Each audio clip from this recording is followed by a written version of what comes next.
Chapter 5, Lust Sin. Twilight took a seat at the kitchen table, accepting the glass of water Rarity had fetched for her. She had gotten her trembling hands under control, but her heart still pounded non-stop. Her eyes still saw Sunset's hungry face, her body still felt Sunset pressed against her. "I'm dying to see how you taste." A shudder ran up her spine. The lust in Sunset's voice had been terrifyingly real. Yesterday, she had made it clear there was an attraction, one that Twilight thought she could reciprocate the next time they were alone. But this was no longer a simple crush. Sunset wanted to do things to her. "It's not really Sunset," Twilight told herself. "It's the vampire within her. Just like the voice that was inside your head." Twilight tightened her grip on the glass. She could empathize with Sunset on many levels. She wasn't in control right now. The Sunset Twilight had come to know would never be that forward. "All right, Rainbooms, listen up." Rainbow sat at the head of the table, the rest of the girls picking seats between her and Twilight. "Our friend has gone blood crazy and is out somewhere in the city. We need to find her before she sucks too much blood from innocent people." "So, how are we gonna do that?" More importantly, Rarity interjected, "How are we going to subdue her once we find her?" Pinky raised her hand. "Easy. Wooden stakes and some holy water." Rainbow gaped at her. "We're trying to catch her, not kill her. We could tie her up." Applejack held up a length of rope. "She's a vampire now. She has super speed and strength," Rainbow said with a shake of her head. Rarity tapped a finger on the table. "But doesn't she get weaker if she doesn't drink blood? If we can find her and distract her long enough for her to get weaker, maybe then we can tie her up and bring her back." Applejack nodded. "That's as good a plan as any." Twilight sipped her water, taking in scattered bits of their plan. What would happen if they couldn't contain Sunset? What would happen if they couldn't find a way to reverse what had been done? Everyone had thought that Sunset being around her friends would help her self-control. Perhaps it had, but only for a short while. Her hand moved up to her neck, the condensation from the glass was cool against her skin. Sunset had almost bit her. It hadn't mattered that they were friends. Then again, it wasn't like Twilight had put up much of a defense. She's still Sunset. She doesn't want to do this. Maybe we can still reason with her. "Come on, Chui, let's go." Twilight jerked her head up to see Rainbow and the others exiting the kitchen. She grabbed her flashlight and hurried after them. Everyone piled into Fluttershy's van, the only vehicle that could accommodate them all. Fluttershy sat at the wheel, making her usual adjustments. "So, how are we going to find her?" "Well, she flew north," Applejack said. "That's a good direction to start, I guess." "Okay then." Fluttershy took a deep breath.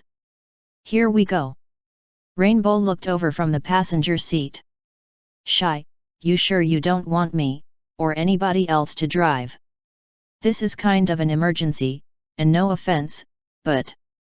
The tires squealed as Fluttershy slammed her foot onto the accelerator, snapping everyone's head back from the sudden force.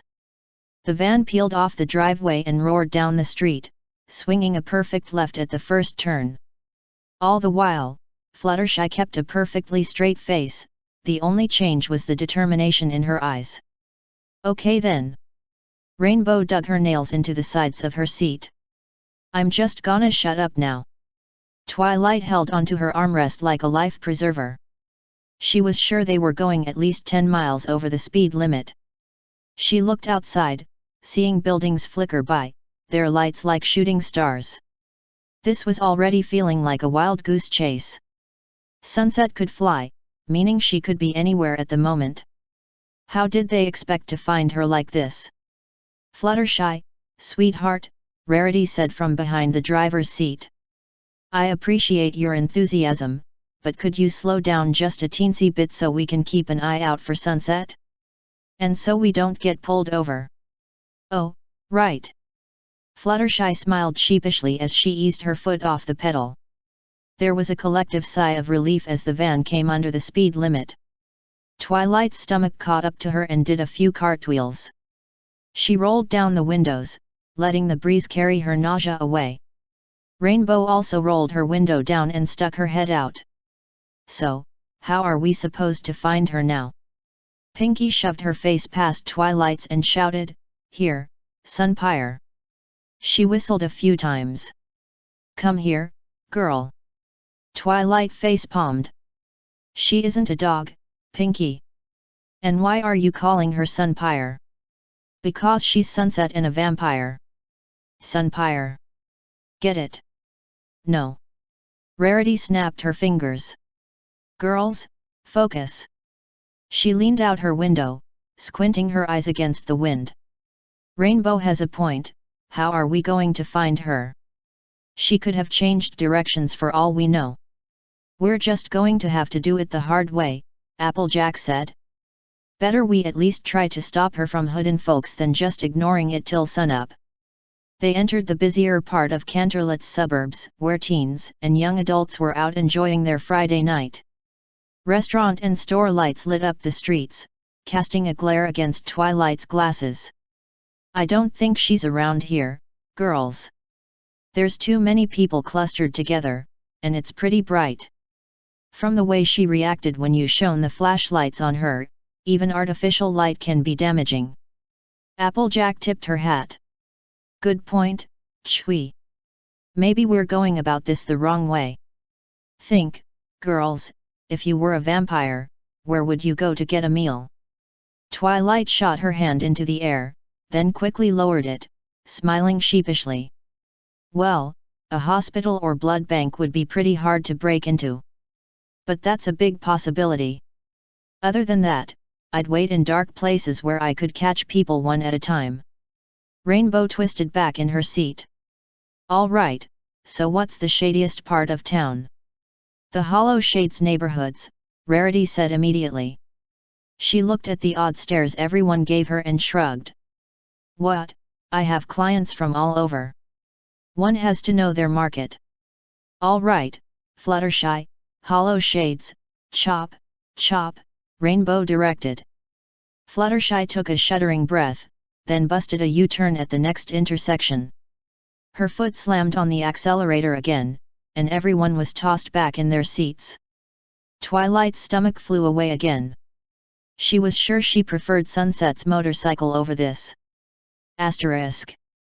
Arriving at Hollow Shades, Twilight quickly learned why it was named as such. The trees planted around the neighborhood were tall and provided copious amounts of shade. The moon had a hard time shining through the thick foliage. In addition to that, many of the street lights were broken, deepening the gloom.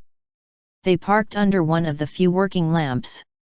By contrast, the darkness surrounding them seemed thick and impenetrable. Twilight hesitated to leave the safety of the car. The way the wind blew through the trees made the darkness moan like a slumbering monster. She was the last to step out onto the uneven sidewalk, flashlight clutched tightly in her hand. A dog started barking somewhere behind them, making Twilight jump a foot in the air. "Easy there, Sugar Cube, nothin's gonna getcha." Applejack kept a hand on Twilight's shoulder and gently steered her forward. "I still don't see why we're on foot," Rainbow said, kicking a stray pebble down the road. Rarity turned her flashlight on. "We'll cover more ground this way. There's a lot of small places Sunset could be hiding in." Fluttershy looked back toward her van. "Are you sure this is a safe idea though?" "Don't worry, dear. I know it's a little seedy, but stories are often exaggerated. I'm sure it's not that bad around here." Exaggerated or not, Twilight saw why people didn't think highly of this place. The sidewalks were cracked and bumpy and littered with trash. Many of the houses didn't fare much better. They were old and run down, with peeling paint and untended lawns. 6 lights wandered through the darkness, twisting toward every cat shriek and rumbling garbage can. Applejack stuck close to Twilight, but Twilight couldn't help but shake. She didn't understand how everyone else was so calm. Pinkie was even humming a song. Something about giggling at the ghosties. Twilight looked over her shoulder again, seeing a figure shuffling 2 houses behind them. Girls, I'm pretty sure that guy has been following us. Rainbow waved a hand. Don't worry. As long as we stay together, he won't touch us. Twilight made a discontent groan in the back of her throat. They turned the corner and continued down the street, shining their flashlights into every yard and alley. Thinking it was almost like trick-or-treating took some of the edge off for Twilight. Still, she looked back again, seeing the figure turn the corner after them. She briefly wondered if it was Sunset, but thought the proportions were too off. Then again, it was hard to be sure within the thick darkness. The second she looked forward again, she heard something scrape against the ground behind her. When she looked back, the figure was gone without a trace. She stopped in her tracks and shined her flashlight where he had been standing. There was only an unlit cigarette. Girls.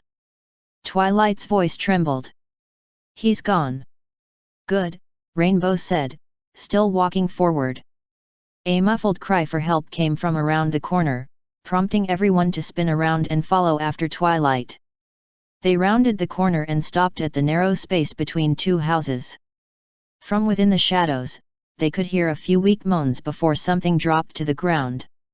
Twilight slowly raised her flashlight, finding the pale body of the man who had been stalking them. She yelped and jumped back, being caught by Rarity. He. Well, better him than us, Rainbow reasoned. Applejack knelt down and turned him onto his back. She checked his heart and sighed in relief.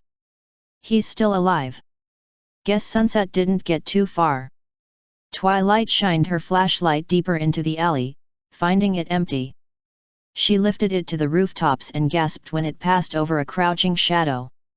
Look! Sunset hissed as 5 more lights shined in her face. She scuttled across the roof and leaped on top of the chimney, hiding her eyes with her arm. Her fangs still dripped with blood. Hey, point those damn things somewhere else. You're going to make me blind. Rarity stepped forward. Sunset, sweetheart, why don't you come down here, and maybe stop being a vampire, please? No to the second, yes to the first, but only if I get to drink your blood. Everyone placed a hand over their necks. Sunset stuck her tongue out. Then the answer's no. Come on, you can't really like being a vampire, can you? Rainbow asked. Sunset looked at her sharpened nails. Are you kidding? I love this. It's like all my inhibitions have disappeared. I can do whatever I want. I have all the power I could dream of. She eyed each of them in turn and licked her lips, lingering on Twilight. Provided I have the proper meal every now and again. Rainbow rolled her eyes. Great, the megalomaniac is back. And she's thirsty. Sunset readied herself to pounce. So, who volunteers as tribute? She locked eyes with Twilight. How about you, Sparky? A cold wind raced across Twilight's back. Even from the rooftop, Sunset's crimson eyes pierced her, filled with lust and hunger. Sunset, Twilight forced her voice to cooperate. We're your friends. You wouldn't actually bite us, would you? On the contrary. If you were really my friends, you'd want me to bite you. She raised her arm to her forehead and released a dramatic sigh. Or would you let your best friend starve to death because she couldn't get the blood she needed? Real friends let their vampire friends suck their blood. Pinky tapped a finger against her chin. Really?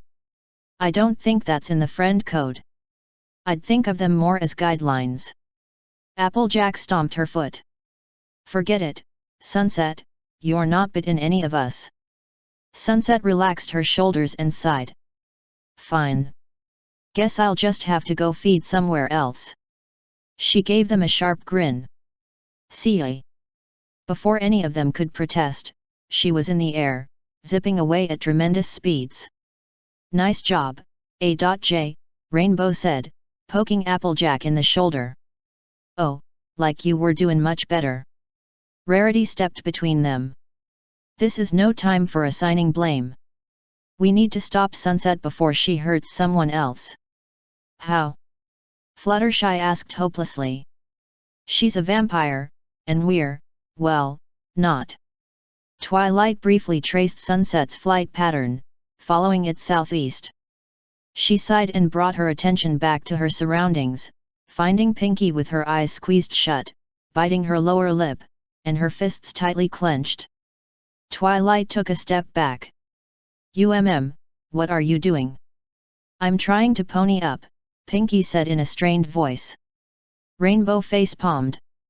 Pinky, you look constipated. Pinky's concentration broke and she collapsed to the ground. We should have brought our instruments. Forget that for now, Applejack said sternly. Let's call the hospital to get this fella some help, then plan our next move. Fluttershy pulled her phone, while Rainbow and Rarity helped the man into a sitting position and leaned him against the side of the house. Should we wait for the ambulance to show up? Twilight asked. Rainbow waved a hand. He'll be fine. Besides, we have bigger things to worry about. Sunset's already bitten one person tonight, and could be sucking on someone else. She clapped a hand over her mouth, her cheeks turning red. Twilight put her hands on her hips. Take this seriously. I am, I swear. Rainbow snorted a few times, then took a deep breath. Okay, I'm good. Now, let's get back to the van and figure out how we're going to keep up with Sunset. The group retraced their steps and returned to the van, sitting in the luminescence of one of the few working lamps. They piled in and waited for Fluttershy to finish her startup routine. However, when she turned the key to the engine and pressed down on the gas, all she got was a spluttering cough from the van. Oh no! Fluttershy pressed her face against the dashboard. We're out of gas. I don't understand, I just filled up yesterday. Applejack muttered a curse. Someone must have siphoned it while we were gone. We weren't gone that long. Twilight slumped in her seat. I knew this was a bad neighborhood. She let out a defeated sigh. What do we do now? Rainbow slammed her fists against the dashboard, giving everyone a jolt. I'll tell you what we're gonna do. We're gonna split up. Fluttershy, you and Applejack stay here and call a tow truck to take you to the nearest gas station. Rarity, take Pinky and go north by northwest. Twilight and I will go south by southeast. Rarity raised an eyebrow. What, on foot? Weren't you against that idea a few minutes ago? Yeah, because we had a working vehicle then. Us going around on foot is a little better than us sitting here and waiting around. We have to stop Sunset from hurting more people. Wait until tomorrow when she wakes up, you know how guilty she'll feel, right? You're right. She has quite the guilty conscience. I just doubt we'll make much headway like this. Canterlot is a big place. Applejack made a grunt in the back of her throat. Are you really sure we should split up again? I know it beats sitting here for who knows how long, but it's just until Fluttershy gets gas again, Rainbow said. We all have each other's number, and we'll be in groups this time. Just keep each other posted. Now come on, we have a vampire to catch. Twilight filed that under words she never thought she'd hear in real life, then followed Rainbow out the van. It's not the most conventional plan, but it's the only one we've got, I suppose. Applejack leaned out the window, still looking skeptical. And what are you gonna do if you find her? Rainbow raised a fist. I'm not afraid to hit a vampire. She'll appreciate it later. That's the dumbest thing I've ever heard you say, Applejack deadpanned. Try talking to her, even tricking her to come with you. Then, if that don't work, you can try punching her. I'll be the first to send you flowers. Appreciated, Rainbow said, lacing her voice with a generous dose of sarcasm. Come on, Chui, let's go save your vampire girlfriend. Twilight froze, her entire face setting aflame. What? Sunset isn't we're not we've never. Rainbow kept walking down the street, oblivious to Twilight's stammering. She wiped the fog building on her lenses, and stormed after Rainbow, muttering under her breath. "She's just a friend." Sunset smiled and held a hand out to her. "A very good friend." Asterisk. Bonbon usually wasn't the worrying type. She left that to Lyra. But seeing as Lyra was the problem this time, Bonbon had no choice but to worry. She sat against the headboard of her bed, her knees pulled up to her chest. Her cell phone sat loosely in one hand, while the T.V remote took up the other. A cheesy black and white romance played on the screen. She hadn't been paying too much attention, her eyes mostly watched the phone. Lyra hadn't been at school today. On top of having perfect attendance, she had been perfectly healthy the day before. Now, it had been almost 24 hours since Lyra had called or texted her. Bonbon had left several messages, but never received a reply. Had she done something wrong? Offended Lyra in some way? Lyra was open about her feelings though, she would have told Bonbon if something was amiss. Now Bonbon wished she had the number of Lyra's parents. Or maybe that would have been weird. But what if Lyra was hurt, or worse? Bonbon bit her lip. She didn't know what she would do if something happened to Lyra. Something knocked on her window, stirring Bonbon from her spiraling thoughts. Who's dumb enough to climb to the second floor? Perhaps she had imagined it. Knock, knock. Bonbon got up, smoothing out her purple nightgown as she walked over to the window. She gasped, finding Lyra kneeling outside on the roof.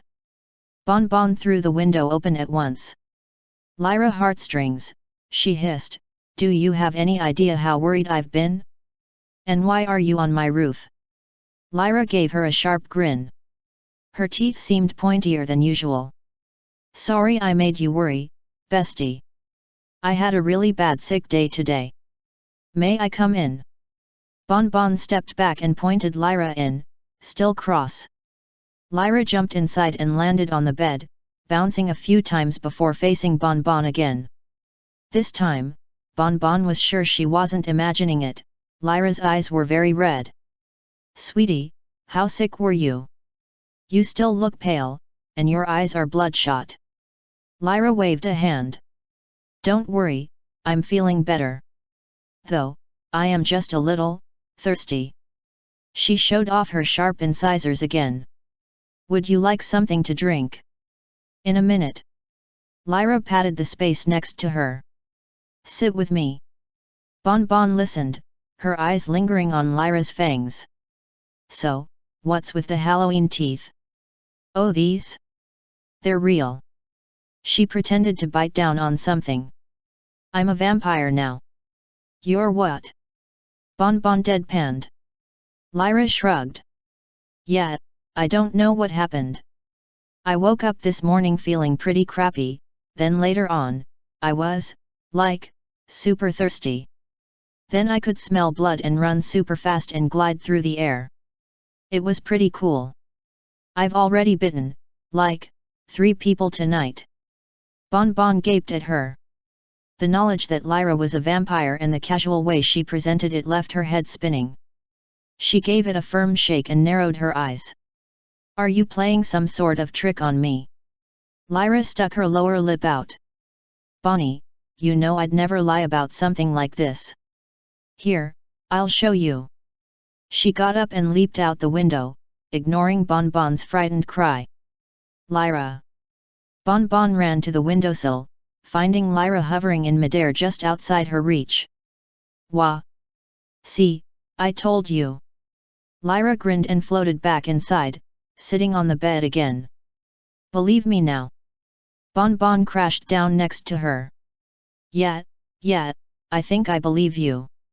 She took a deep breath. Compared to all the other stuff that happened at school, this seemed pretty tame. "Okay, you're a vampire. Now what?" "Well," Lyra scooted closer and fluttered her eyes. "We share everything, right?" "Of course, we're best friends." "Best friends," Lyra said, wiggling her eyebrows. Her hand slid over Bonbon's. Bon Bon felt Lyra's eyes bore into hers. Her body started to shake. Lyra. How would you like to be a vampire with me? Asterisk. Twilight trailed 5 steps behind Rainbow, still feeling sore and a little awkward about the girlfriend comment. Yes, she thought Sunset was pretty, and smart, and had saved her from going crazy and destroying reality. And maybe her curious mind had entertained the idea of them being more than friends once or twice, but that didn't mean Sunset was her girlfriend. Twilight's heart quivered as she remembered Sunset's body pressed against hers. Whether it was out of excitement or fear, she couldn't say. She wondered what Sunset was going through on the inside. Was she on a power high like Twilight had been, losing a piece of herself every time she drank someone's blood? Twilight shuddered again, this time remembering the magic that had consumed her, and how invigorated she felt with every tear she made. Looking into Sunset's eyes, Twilight knew the same invigoration was coursing through her. I love this. It's like all my inhibitions have disappeared. I can do whatever I want. I have all the power I could dream of. Did you forget what you told me? Twilight thought. About power and magic, and how alone you still are even with all of it at your disposal. But this was about more than power. Sunset was a hungry vampire. Was that something this magic of friendship could fix? Hey, Chui. Rainbow's voice derailed Twilight's train of thought. I think we're near Sunset's apartment. They had walked for half an hour, and now that Rainbow had mentioned it, the scenery was starting to look familiar. Okay, so. It had come out a little more venomously than Twilight intended. So, maybe we should check it out. Sunset might be in there taking a break, or there's some clue about where she's going. Twilight pushed her glasses up. I doubt Sunset left a list detailing the people she was going to attack. Rainbow stopped and turned around, flashing the light in Twilight's face, temporarily blinding her. You have any better ideas? Rubbing the spots from her eyes, Twilight shook her head. Fine, let's check it out. Their options were severely limited in this situation. 2 blocks later, they found themselves at the Shady Oaks apartment complex. They crossed through the open courtyard. The small hairs on Twilight's neck stood up as they passed the old oak tree. Its branches were bare, and its trunk was thin and twisted, almost like its sap had been sucked away. If Twilight stared hard enough, she could see a face crying for help. She hugged her arms and followed Rainbow to the 2nd floor, ignoring the hissing cat in the hall. Rainbow reached into her pocket and frowned, pulling out a clove of garlic. Pinky, she muttered in exasperation. She put it away and fished out the spare key. Nothing had changed since this afternoon. Sunset's apartment was neat and organized, something Twilight appreciated. The bedroom, however, smelled like blood, and there was an empty packet of it lying on the desk. Twilight picked it up, being careful to only grab it by the corners. Her stomach still turned at the contact. Looks like she can sneak into hospitals if she wants to. Rainbow came up from under the bed, holding one still full. Then why go after people? Maybe she just likes the thrill of the hunt. Bingo, Sparky, you got it in one. Twilight and Rainbow spun toward the bedroom door, where Sunset leaned against the frame. Well, that's part of the answer anyway. These are snacks for during the day when I'm starving and hunting is near impossible. Rainbow edged her foot back, dropping the bag. Okay, Sunset, don't you think you've had enough blood for tonight? Sunset leaned off the frame and stepped into the room. Pfft, no. I've only had 3 people to drink, and you interfered with one of them. Twilight's legs shook, and her eyes were glued to Sunset's fangs. Was there a friend trapped behind those sharp teeth and red eyes? Or was Sunset indulging in her newfound abilities? Twilight steeled her resolve. She had to try and remind Sunset who she really was. Sunset. Twilight stepped forward with her jelly legs. You're not a monster. Remember what you told me? About power and the feeling it brought?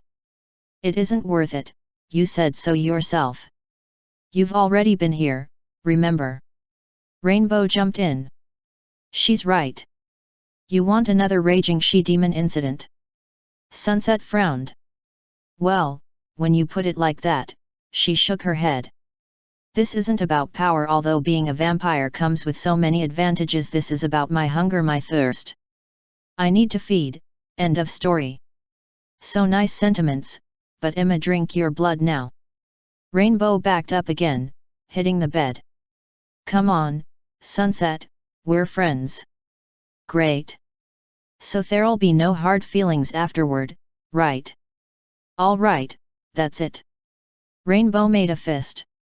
This is for your own good. She rushed at Sunset with a loud battle cry, fist drawn back. Sunset moved faster than Twilight could follow. She circled around Rainbow, grabbed her arm, and twisted it back. Rainbow howled in pain, dropping to her knees as Sunset twisted harder. Oh, dash! So brave, so stupid. Sunset, stop, you're hurting her. Twilight yelled. If I recall, she was going to punch me. Rainbow whimpered. Arm, breaking, stop. Sunset smirked in satisfaction. Say you're sorry. I'm sorry, I'm sorry. Sunset let go, and Rainbow threw herself into the kitchen to get some distance. She reached into her pocket and hurled the clove of garlic at Sunset, hitting her in the eye. Damn it! Really, again? She pressed a hand against her eye and rushed forward, slamming a fist against Rainbow's skull and knocking her to the kitchen floor. Well, dash, at least you can say you put up the best fight. Regaining the feeling in her legs, Twilight ran and grabbed Sunset by her jacket. Stop! You can't drink her blood. Sunset looked over her shoulder. Pretty sure I can. Well, I'm not gonna let you do it. She hoped Sunset couldn't hear the quiver in her voice. Sunset turned and cupped Twilight's face. You know, you're super cute when you're trying to be brave. The grip wasn't that tight, but Twilight found she couldn't break away. She gazed into Sunset's eyes, seeing her own reflection in them. It's pretty fun being a vampire, Twilight. Like I said, no inhibitions to stop you from doing what you want, without the power craze from being a demon. The perfect balance of freedom and clarity. Twilight swallowed hard. Then why do I feel like this isn't the real Sunset talking? Sunset took her other hand and traced Twilight's collarbone. Reality is subjective. I'm the real Sunset, just without those pesky things called morals, and driven by a thirst like you wouldn't believe. Her finger slid down Twilight's cleavage and circled around her navel. Like you wouldn't believe, she whispered. There it was again, the combination of arousal and fear. Rainbow, Twilight squeaked. She only got a groan in response. Sunset wrapped an arm around Twilight's waist. Come on, Chui, come be a vampire with me. It doesn't hurt much. And we can spend all night hunting and sharing blood. She leaned forward, placing her mouth near Twilight's ear. Among other things. Twilight's heart slammed against her chest. Every bell went off in her mind, telling her to leave now. She squirmed in Sunset's grip, but Sunset just held on tighter. Sunset, this isn't you. Snap out of it, please. Sunset nibbled Twilight's ear, making her gasp. The only trance I'm under is yours, Twilight. Stop it. Twilight struggled harder, trying to look anywhere else but Sunset's eyes. She felt Sunset's fingers trace the small of her back, sending a jolt up her spine. I think you need just a little persuasion. Sunset's eyes grew an even deeper shade of red. Why don't we take this somewhere private and talk a little more, Red. All Twilight could see was red. All she could hear was Sunset's heavenly voice. Why was she fighting? Sunset was right, they should go somewhere private. Twilight's body stopped struggling, and she nodded her head. Good, Sunset sang in her angelic voice. You got lucky this time, Dash. Although, when I'm done with Twilight, I might still want a midnight snack, so don't go too far. Twilight felt herself lift off the ground. She was flying. Flying was fun. Flying with Sunset was even better. Wait, something is wrong. But what could possibly be wrong with Sunset leading the way? No.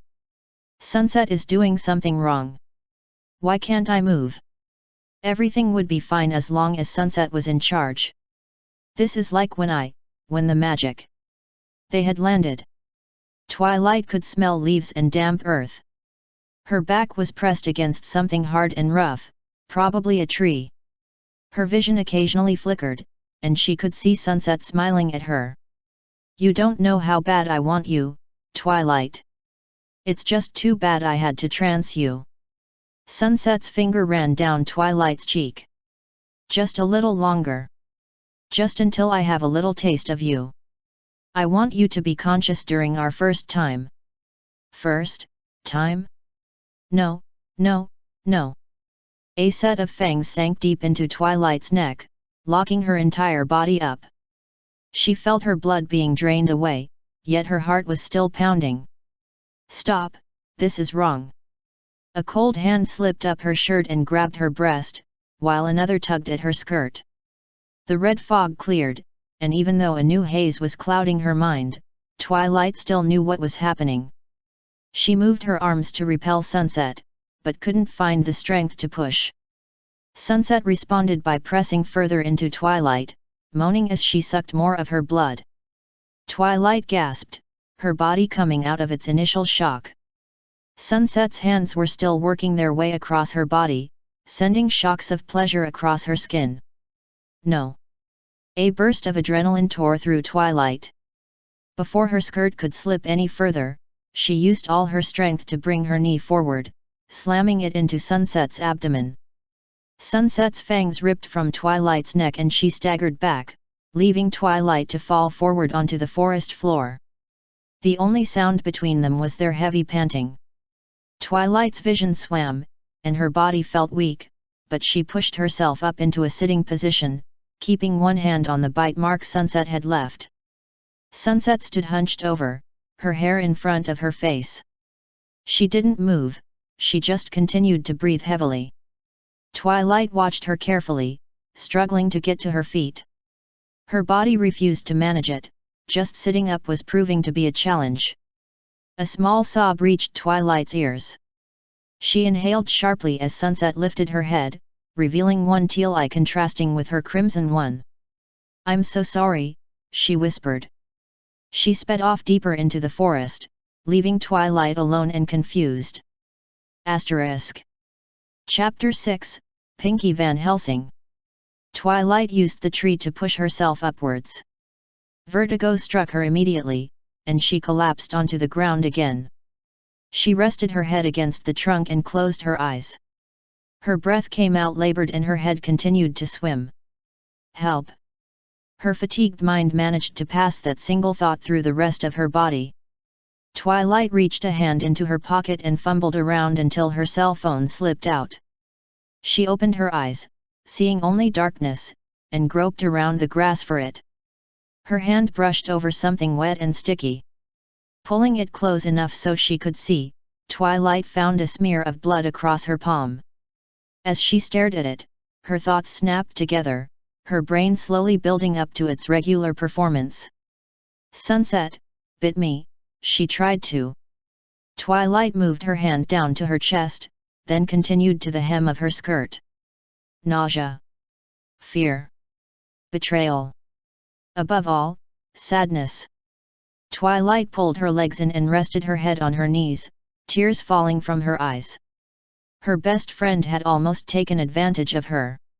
Even if she hadn't been in the right state of mind, Twilight felt violated. If she hadn't fought back, how far would Sunset have gone? Twilight didn't understand. Sunset had said friendship was the most powerful magic of all. Then why did she attack her own friends? Was the vampire influence really that powerful? There were too many emotions building inside Twilight. She wanted to punch Sunset in the face, and at the same time, hold on to her and tell her it was going to be okay. She wanted to lie down and cry, but also get up and run after her wayward friend. Her exhausted body prevented her from fulfilling most of those actions. Having the blood sucked out of you really sucked. Twilight moved her fingers up to the bite mark, finding a trail of blood running down her neck. She wiped it on her sleeve, then reached down for her phone again. Some of her blood smeared the screen when she picked it up, but it was nothing a quick wipe on her blouse couldn't fix. The light it emitted upon turning on nearly blinded Twilight. She held it as far from her face as she could while she scrolled through her contacts. She selected Rainbow's number and pulled the phone to her ear. Twilight. Rainbow screeched through the phone, making Twilight almost regret her choice. Are you okay?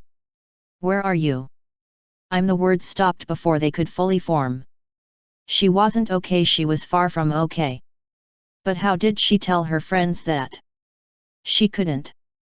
Not like this at least. I'm somewhere in the Everfree forest. With her vision back, Twilight could make out the dense foliage surrounding her. She was in a small clearing, with just enough room for two people to get intimate. Above her, the North Star shone through a gap in the trees. What? The forest. Rainbow swore loudly. Okay, just hang on. Fluttershy has gas again, so we're on our way. Are you hurt? Did Sunset bite you? Twilight's hand moved back to her neck. Why yeah, she bit me a little, she said quietly. Are you okay? A lump grew in Twilight's throat. Rainbow's concern was too much. Just hurry, she choked out before ending the call. She curled her knees up, burying her face in them. I'm so sorry. Twilight bit her lip, but was unable to stop the building sobs. Eventually, she gave up and cried silently. Sunset, how could you? Asterisk. Pinky's body swerved along with the van, leaning into the turn instead of fighting against it. Fluttershy could really put the pedal to the metal when she needed to. On the outside, Pinky kept her smile up, albeit thinner than normal. But on the inside, she was thinking, calculating. Things were becoming dire real fast. Dire. There's a word she never got to use. A shame, because it was such a fun word too. She knitted her brow. Sunset had bitten Twilight. Did that mean Twilight was a vampire too? Pinky hoped not. She was running out of garlic. One vampire at a time, Pinky. How do we deal with Sunset? She was proving to be quite strong against the garlic cloves. Maybe they needed to be cut in half first? Either way, Pinky was starting to think she needed something stronger to combat a vampire. The van swerved again, and Pinky flowed with the motion, leaning into Applejack. PPBBBT. Pinky, your hair is gettin' all in my mouth. Whose size? Sorry, A.J. Pinky straightened up and returned to thinking. If Sunset was still hiding in the forest, she could easily get the drop on them. It's a good thing her pinky sense warned her about falling objects. But that still left the question of how to subdue her. Why do they always kill vampires in movies? They never show how to just trap them and turn them human again. Pinky reminded herself to forward that complaint to Hollywood at a later date. The paved road quickly came to an end, and the girls bounced along the twisting dirt path that traveled the length of Canterlot's city border and led to the Everfree forest. There were grim faces all around the van. When Rainbow had relayed Twilight's call, she said Twilight had sounded on the verge of tears. Pinky couldn't blame her. Being bit by a vampire and left in the spooky forest didn't sound like fun. Don't worry, Chwee, we're on our way. Just don't turn into a vampire. Fluttershy came to a stop at the mouth of the forest, the path forward too narrow for most cars to drive down. Everyone piled out and switched their flashlights on. Applejack let out a low whistle. And I thought finding Sunset was hard. This is going to be like finding a needle in a haystack. At night. Pinky added. Rainbow pulled her phone out. Hang on, I'll call Twilight again. Hopefully she isn't too far off the path. What about Sunset? Fluttershy asked. Rainbow shook her head. Let's just try to find Twilight before Sunset finds us. We can ask questions later. She led the group into the forest while she waited for Twilight to pick up. Rainbow switched it to speaker mode, scaring a murder of crows off with the dial ring. Hello. Even beyond the static, Pinkie knew Twilight was in desperate need of cheering up. It's us, Twilight. We're in the forest. Oh okay. Twilight sniffed. I think I can see a road from here. Maybe I can get to it. Fluttershy took the phone from Rainbow. No, Twilight. It's safer and easier for us if you just stay put. Can you describe anything around you? Well, Twilight launched into describing the small clearing she was in. Pinkie was glad Twilight was a smarty-pants with an eye for details. While Twilight kept talking, Pinkie kept her eyes peeled, looking up into the trees for any signs of movement. An owl hooted somewhere yonder, and Pinkie readied a clove of garlic before relaxing. This forest sure is scary at night. She made a full rotation, making sure they weren't being followed. She stepped at an even pace, examining each bush and tree. Pinkie, hurry up or you'll fall behind. Rainbow shouted. Pinkie snapped her head forward, seeing the faint cluster of lights down the gloomy path. They vanished into the darkness, leaving Pinkie alone. She gasped and ran after them, flailing her light every which way to make sure nothing got the drop on her. She came to a split in the path and shined her light down both of them, unable to see which her friends had taken. Gaenerals. Where are you? This way, Pinkie, Rainbow's distant voice answered. Pinkie threw her hands up. Which way is that? Left, right? Right. See, was that so hard? She mumbled to herself. She took the right path, quietly whispering a song to herself as the forest around her became even more haunting and twisted. Gnarled trees reached at her, red eyes peered at her from the shadows, and animals growled and hissed from their burrows. I wonder if Fluttershy knows what they're saying? The path twisted and turned, and while Pinkie remained unafraid of the forest around her, she grew concerned that she hadn't caught up to her friends yet. Girls! Pinkie shouted, earning her a growl from a bush. She walked a little faster, trying to pay it no mind. Rainbow! Fluttershy! Hello! None of her friends answered her call. When she said right, did she mean go right, or right like left was right? Pinkie stopped in her tracks. Oh! The smart part of her brain told her the best thing to do was to turn around and hurry down the other path. Pinkie was about to follow it when her left eye drooped, her hair sagged to the right, and her left elbow creaked. She faced forward again with a curious frown. Someone's up ahead. And they're really sad. Maybe it was her friends who had gone the wrong way. Pinkie continued down the road, trusting her sixth sense. Twilight, are you there? It's Pinkie. Instead of Twilight, Pinkie came out to a large clearing that rose into a hill. At the top was a very old steeple made from grey stone. The front window was broken, and some of the roofing on the spire had chipped away. Vines creeped up the walls and sneaked their way in where some of the bricks had fallen out. Pinkie edged closer, passing through the broken gate. Her Pinkie sense told her to go inside. The rest of her told her to turn the other way. No. It's my job to cheer someone up, and right now, someone in there needs me. She straightened her back and marched up the hill. Asterisk. The chapel was dark and would have been quiet if not for Sunset's sobs and harsh whispers. She curled up on a pew at the front, near what had once been the altar. All of the holy artifacts had been removed long ago, stopping Sunset's chance of seeing if a cross could help her. Her body convulsed again, but she stayed firmly in place.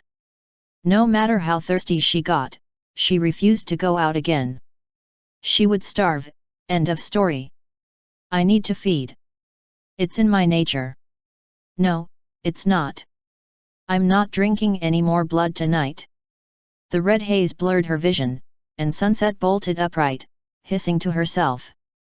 You can't not drink. Your body craves it. Sunset wrapped her arms around her stomach. She lowered her head and blinked some of the red away.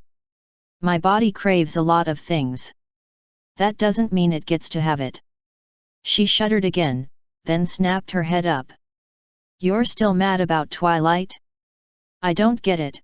You want it, she wants it deep down. She would have loved it once you got into it, and her.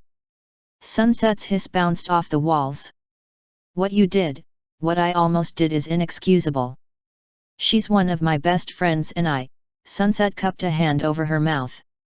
Sweet Celestia, I'm so sick right now. A wicked grin formed behind her hand. What happened to no inhibitions? No morals holding you back? Sunset snapped her head to the left. That was you talking. She twisted to the right. And you were enjoying it. The freedom, the power, having Twilight at your fingertips. You wanted her. You still want her. Her blood, her body, everything. You can have all of that, you just need to feed. Sunset fought against the red haze, but it was a losing struggle. She needed blood. The dryness in her throat was aggravating beyond belief. She wanted to hunt, she wanted to sink her teeth into someone's flesh and suck their life force dry. She pounded a fist against the pew. No. She would not give in to temptation. She would not drink any more people, especially her friends. As long as she stayed in here for the night, everything would be fine. Footsteps approached from outside, making their way up the hill. Sunset snapped her red eyes open. She could smell blood. Sweet, delicious blood. Perhaps a little too sweet, but it would do for now. No, wait, that's Pinky. The foyer door creaked open, making the whole building groan along with it. The footsteps approached the chapel door. Sunset looked for somewhere to hide, and out of desperation, dove under the pew. The door opened, creaking as much as the first. From her position, Sunset could see Pinky's blue boots. Hello? Anyone home? Please, Pinky, leave. Leave before I lose control. Pinky made her way down the aisle, shining her flashlight across the floor. She came to the front and stopped to examine the altar briefly. Now turn around and go, so I can catch you from behind. No, just go. Unfortunately, Pinky dropped to her hands and knees and looked under the bench. Sunset. She shined her light on Sunset's face. With an irritated hiss, Sunset jumped out from under the pew and landed on the altar behind Pinky. The moon shone through the glass window, illuminating Sunset's figure, and darkening her shadow. She bared her fangs and flexed her sharpened nails, only to be met with a garlic clove to the face. Ah! Again with the freaking eye. Sunset pressed her hand against it. I swear, Pinky, if I go blind, you're gonna pay for it. Pinky took a defensive stance, more garlic in her hand. Sunset, is that you talking right now? She asked slowly. Sunset looked down at her. Heart rate was elevated. Blood circulation was surprisingly good for her diet. O negative, one of Sunset's favorites. She shook her head and took a step back. Pinky, you have to leave.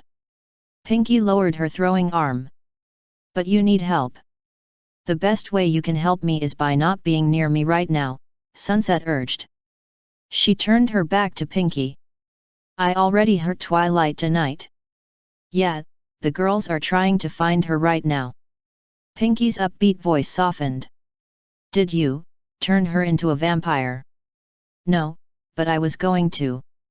Sunset's voice cracked. Pinky, I almost, she shook her tears away. You have to go, now. What about you?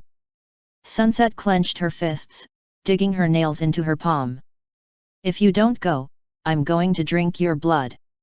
That wasn't just a scare tactic, Sunset's hunger was growing, and her willpower was fading fast. Pinky leaned on her back foot but didn't turn away. I can't leave. I can't leave you here like this. Pinky. Sunset whirled around and snapped her fangs. We both know what's going to happen. I don't want to bite you, but if you stay here, I will. I can't control myself. You're doing it now. The silence panned out between them. Sunset stared at Pinky through unfocused eyes. Pinky looked back at her, nervous but defiant. Sunset broke into a delirious smile. You're so stupid. She closed her eyes and collapsed to the floor. Sunset. Pinky raced over and knelt beside her. Are you okay? Oh, that's a dumb question to ask, of course you're not. Just rest here, everything will be better in the morning. Pinky flipped Sunset onto her back and tried to pick her up. Let's get you somewhere comfy. You're comfy enough, Sunset mumbled. Wah! Sunset's eyes snapped open, and she tackled Pinky to the floor, pinning her arms down and sitting on her stomach. I can't believe you fell for the old fainting routine. Too easy. Pinky struggled and kicked her legs in a fruitless effort to get free. Sunny, don't do this. We're friends. Sunset rolled her eyes. Why does everyone bring up friendship thinking it'll stop me from biting them? I'm freaking starving.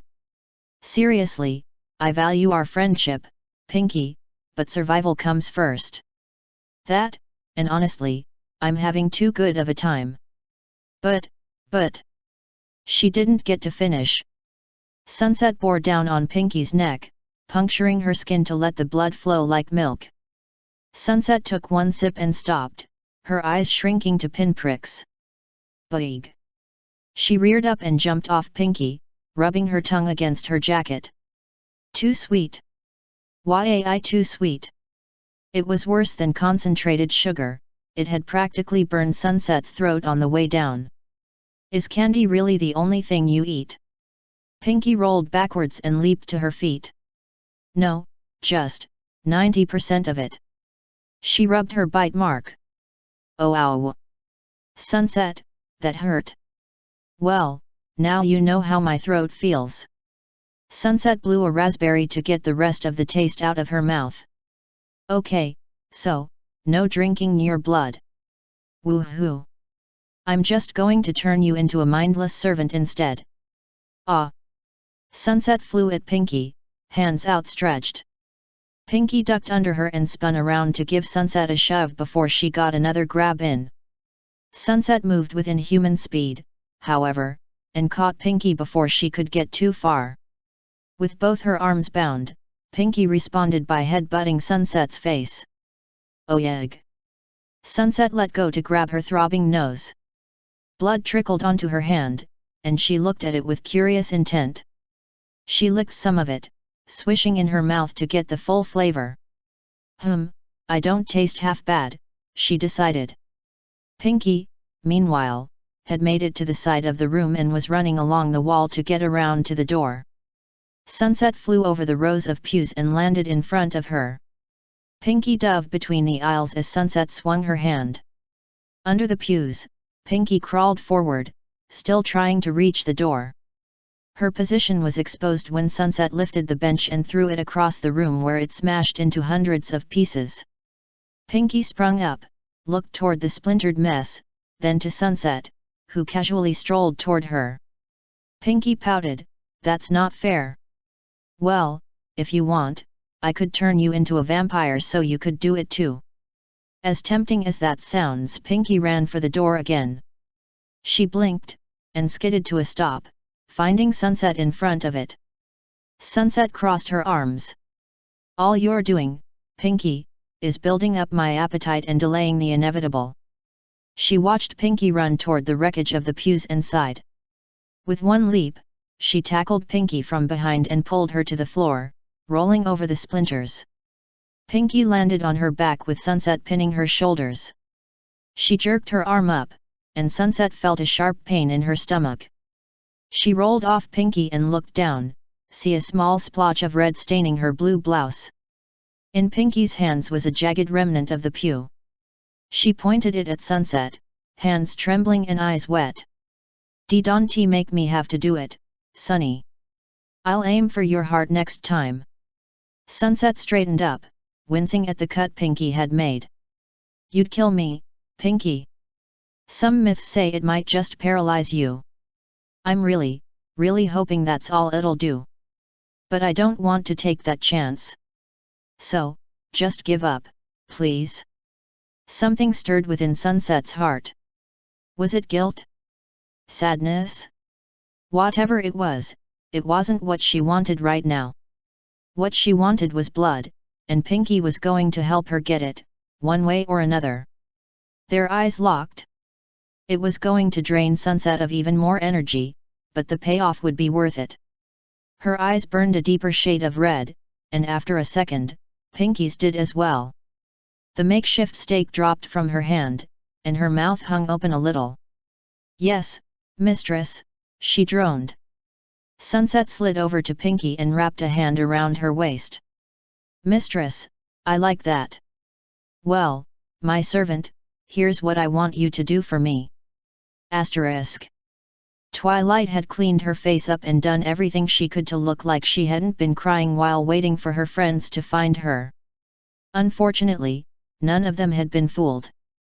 They had given her hugs and asked her if she was okay. Rarity had lent her a handkerchief. They all wanted to know what happened, and Twilight had obliged. Sunset had bit her. Twilight had fought back. Sunset had fled. End of story. No matter how scared and angry Twilight felt, she couldn't bring herself to tell the others of what else almost happened.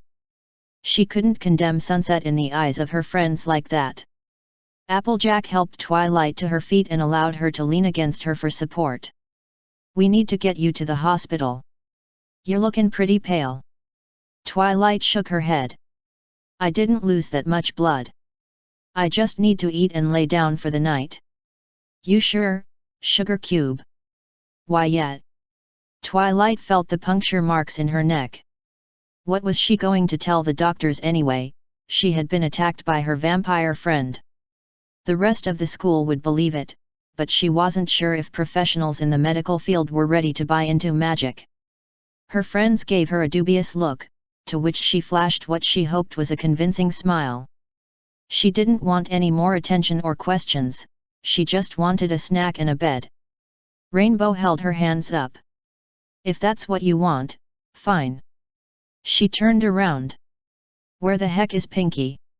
I told her to go left, she can't have fallen that far behind. Rarity let out an exhausted sigh. Let's hope we'll find her on the way back to the car. I'm tired of all this running around. But, Twilight's voice was barely louder than a whisper. What about Sunset? You said she looked like she was snapping out of it when she ran off, Applejack said. Let's just hope that lasts until mornin'. Fluttershy spoke up. But what if she's still in the forest? She'll be terrified when she wakes up.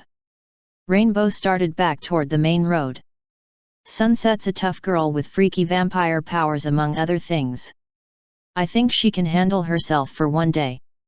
Let's go home, get some rest and try again tomorrow, when it's light out. We'll find her, then lock her in the apple cellar until the princess writes back. To Twilight's fuzzy brain, that sounded like as good a plan as any. Sunset could take care of herself. Twilight bit her lip. She hoped Sunset could take care of herself when the sun came up. They found the dirt road and began their walk back to Fluttershy's van. They hadn't gotten far before Rainbow's cell phone went off. She pulled it from her pocket and rolled her eyes, switching it to speaker. Pinky, where are you? Ash. I'm old, Met, she's. Rainbow grunted in annoyance. Well, guess reception sucks this deep in. She held her phone higher. Pinky, we can barely hear you. I'm it, Steeple Inn, and Sunset, come. Applejack shrugged. I heard something about a steeple and Sunset. Pinky must have found her, Rarity said. Rainbow stood on her tippy toes, holding the phone higher. Pinky, where's the steeple? Right at the turn. Got it, hold on. Rainbow groaned, putting her phone away. I just want this night to be over. Applejack took the lead, still helping Twilight keep steady. Come on, Dash, Sunset needs our help. At least we know where we're going this time. By the time they reached the fork in the road, Twilight was sure she could walk on her own, if at a slow speed. Her head was no longer as foggy, but her body was still tired. She likened the feeling to when she had come down from her magical rampage. Her body had felt sluggish and tight. Asterisk. Twilight and Sunset sat on a bench in the park, popsicles in their hands. Twilight watched some of hers melt. I still feel weird. Like, this body isn't my own. Like that thing I was is really my true form. She looked at Sunset. Is that weird? Sunset slurped her popsicle and shook her head. No, I know what you're talking about. I grew up with magic in my body, so having it forcefully expelled at the fall formal when I just got it back again. Sunset looked longingly at the blue ice pop. I felt weak, powerless, slow. Everything about this body felt wrong. You said it would go away. Sunset bit into her popsicle and chewed slowly, cringing at the cold texture. I think it will for you. I was born in a world of magic. Coming here, I've always felt like something was missing. She smiled at Twilight. But you're human. The magic you felt was exhilarating, but it wasn't part of you. You'll remember what it's like to just be yourself soon. Asterisk. Twilight looked at her hand, flexing her fingers. It felt right again, it felt like her. Sunset and her fangs wandered through Twilight's mind again, and empathy struck her. Is that why you're indulging in this, Sunset? Does it make you feel whole? The girls came into the clearing, spotting the dilapidated steeple on top of the hill. They clambered up to the door, and Applejack and Rainbow gave it a hard shove, forcing it open. The foyer was only lit by the moonlight spilling from outside. There were smaller doors leading off to the right and left, with the door to the chapel across from them, open a crack. Pinky, Sunset. Rainbow called. Something scurried in the rafters above them, but there was no response. Rainbow motioned with her arm for the group to follow her into the chapel. Twilight brought up the rear, casting one more glance into the shadows that surrounded them, a sense of foreboding building in her gut.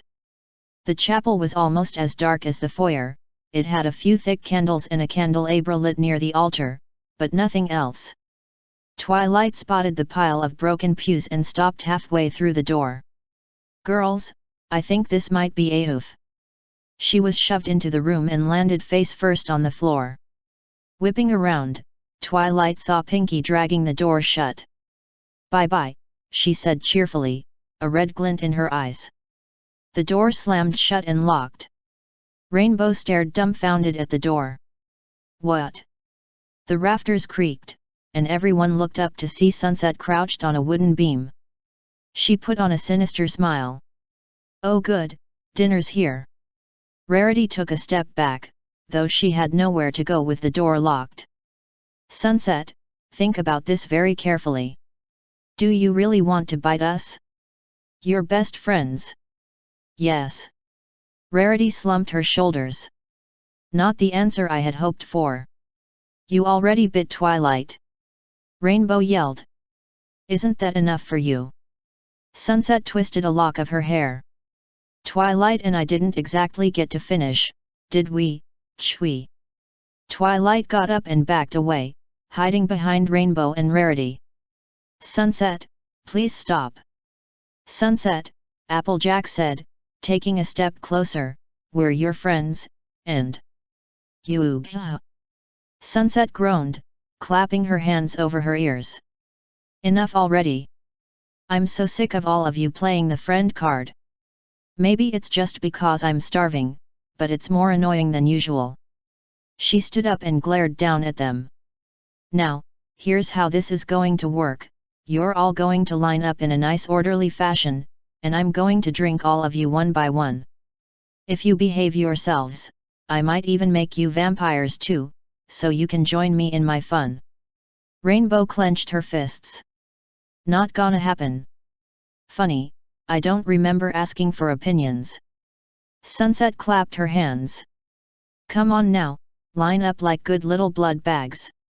I don't care which order you get in, just as long as Twilight is last." Sunset looked directly at her through half-lidded eyes. "I'm saving her for dessert." Twilight's body locked up as the implications sank in. She watched Sunset jump from the rafters and landed gracefully on the carpet. There was no escape this time. Twilight's flight or fight response still told her to act. She bolted for the altar, aiming for one of the lit candles. Sunset jumped over her head and blocked the path. She tsked. "You're being a naughty girl, Twilight, ignoring my orders like that. I might change my mind about being gentle with you." "She's not herself, she's not herself," Twilight chanted. She broke into a run again, hoping to barrel her way past Sunset. Instead, Sunset merely embraced her in a full-body hug. Sunset inhaled deeply. "You smell like lavender. You're making it really hard to save you for last." Twilight threw her head back and rammed it forward, bashing Sunset's nose. Sunset covered her nose with both hands. "I can't believe you." I. Her eyes went unfocused, and Twilight swore they were teal again for a moment. "Sunset?" Twilight asked tentatively. "Too hungry?" Sunset shook her head. "I'm too hungry for this." She made to tackle Twilight, but Applejack intervened and tackled Sunset first. "That's enough, Sunset. We're trying to stop you from making a mistake." Applejack grunted as she scuffled with Sunset across the altar. Sunset managed to pin Applejack to the floor. She opened her mouth to bite, but Rainbow jumped on her back and wrapped her arms around Sunset's neck. Sunset straightened up and bucked Rainbow off, throwing her across the room. Fortunately, it had given Applejack time to slip away. Sunset stood to give chase, but Twilight barred her path, wielding the brightly burning candelabra. "Stay back, Sunset. I'm warning you." Sunset smirked. "That's cute. You think a few candles are going to?" Twilight drove it forward, pressing the sticks into Sunset's middle. She let out a blood-curdling scream as smoke rose from the marks Twilight burned into her skin. Sunset wrapped her arms around her waist and dropped to her knees. The silence that fell as Sunset's screams faded away was deafening.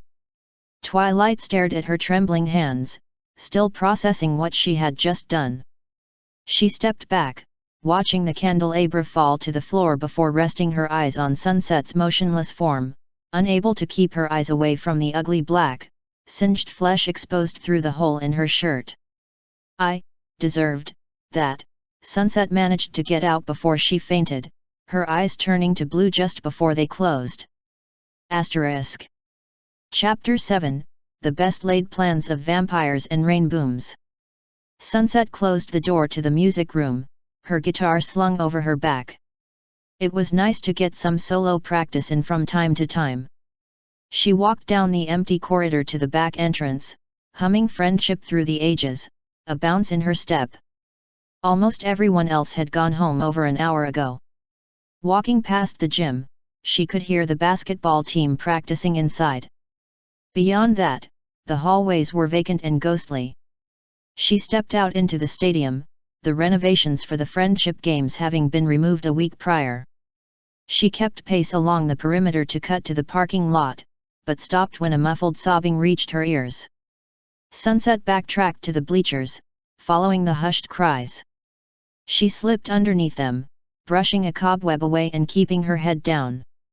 The crying grew louder, and Sunset found Twilight Sparkle sitting pressed against one of the support beams, knees up to her chest and face in her arms.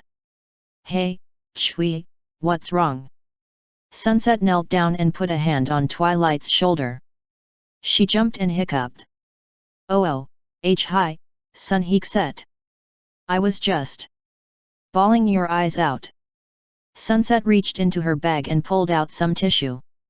Here. Twilight accepted it, dabbed at her eyes and blew her nose. Thank you. Sunset smiled. Anytime. She took her guitar off her back and sat down next to Twilight. So, do you want to talk about it? I don't know how, Twilight admitted. Ever since the games, I've felt, and every time I walk past the statue, I keep remembering. It wasn't hard for Sunset to fill in the blanks. She scooted a little closer and wrapped an arm around Twilight's shoulder. I know how you feel. Trust me, it isn't easy, but it goes away after a while. Twilight adjusted her glasses. Really? How do you know? I told you, I've been where you were. Sunset sighed and looked down at her hands. I tapped into magic I didn't fully understand, only, I was doing it for purely selfish gains. I just wanted power. It backfired, and turned me into a reflection of my heart. She looked back at Twilight with a sad and guilty smile. You did some bad stuff, but at least you didn't brainwash and try to kill anyone. You actually did that. I wasn't the best person back then. Sunset took a deep breath and brushed the hair out of her face. But, I know how it feels to have all of that linger, have it haunt you. Twilight shuddered. I'm glad I didn't physically hurt anyone, but I could have. I would have if you didn't stop me. I had all that power at my fingertips, access to a wealth of knowledge. She wrapped her arms around herself and squeezed her eyes shut. I feel bad about it now, but at that moment, I was enjoying all of it. I was prepared to tear the world apart just to know how everything worked. More tears snaked down her face. Part of me wants the power back, too, Sunset. Sunset hugged her again and gently shushed her. I know. I know what it's like to have all that power coursing through you. And I'm not gonna lie, the come down sucks. That got a weak giggle from Twilight. You were pressured into making a bad choice, Twilight. But that doesn't mean you're a bad person. Twilight wiped her eyes with the tissue again. But what about? It's a natural reaction. You feel like part of you is missing something. I felt that way too, but in time, you'll stop feeling it. She felt Twilight's shoulders slump. Listen, I know this isn't easy, but I promise, I'll be here to help you any way I can. Twilight turned her head toward Sunset, eyes filled with relief. Really? Sunset nodded. Of course. If you ever need to talk, I'll be here. That's what friends are for. Asterisk. Sunset groaned, coughing softly from the dryness in her throat. She slowly moved to sit up, immediately falling onto her side as her stomach cramped up. Sunset gently felt her middle, biting her lip as her nerve ends flared up painfully. What? What is that? She pushed herself up again, slowly this time to not agitate the pain in her center. Pulling herself out of the blankets that covered her, Sunset lifted up her shirt to find 3 black marks burned just above her navel. Very gingerly, she ran a finger across the center one, wincing at the feel of charred skin. How did I? She gasped, memories of last night flashing through her mind. They were scattered and hazy, but she could see herself flying through the air, pressing Twilight against a tree, pinning Pinky against the floor, taunting her friends from her perch in the rafters, and being burned by Twilight and the candlesticks. She fell back against the floor and pressed a palm against her forehead. Oh, stars above, what have I done? She curled up into her blankets, her stomach churning as her actions replayed again in her head. What was worse was that she still had a thirst for blood. A cross between a moan and a weak sob escaped her lips. She had lost control. She had lost control and attacked her own friends. Even worse, she had tried to take complete advantage of Twilight. She must hate me. They all hate me now. After all of that, the battle of the bands, the friendship games, I'm still a monster. Tears fell from her eyes and soaked her pillow. She couldn't remember what happened after she had passed out, and right now, she didn't care. Her body was too tired to move about anyway. Spiraling further and further down, Sunset didn't realize she wasn't alone until she felt a hand gently grasp her shoulder. Sunset, are you all right? A soft voice murmured. The owner gently pulled Sunset into a sitting position, then into a hug. Sunset lifted her head, finding herself lost in a world of pink hair. Fluttershy, she croaked. What are you doing here? Where are we? Fluttershy pulled away, allowing Sunset to glance about the dim room. Her vision was blurry, but Sunset could see the outlines of old boxes and pews. A single window near the ceiling let in a thin stream of sunlight. We're in the basement of the steeple, Fluttershy said, handing Sunset a glass of water. Sunset snatched it and tossed it back. It did nothing to alleviate her parched throat. She wiped her mouth on her arm, noticing her jacket was missing. She spread her hand out across the floor, groping around in the darkness. Fluttershy cleared her throat and handed the folded leather jacket to Sunset. Thank you. Sunset slipped it on, smelling the faint odor of oak leaves and acorns. She folded her hands in her lap and sighed. Why are you still here, Fluttershy? I only remember half the stuff I did last night and I know it was horrible. I can't imagine what you saw. Well, it was kinda bad. Fluttershy smiled at her softly. But I wouldn't be a good friend if I left you here all alone.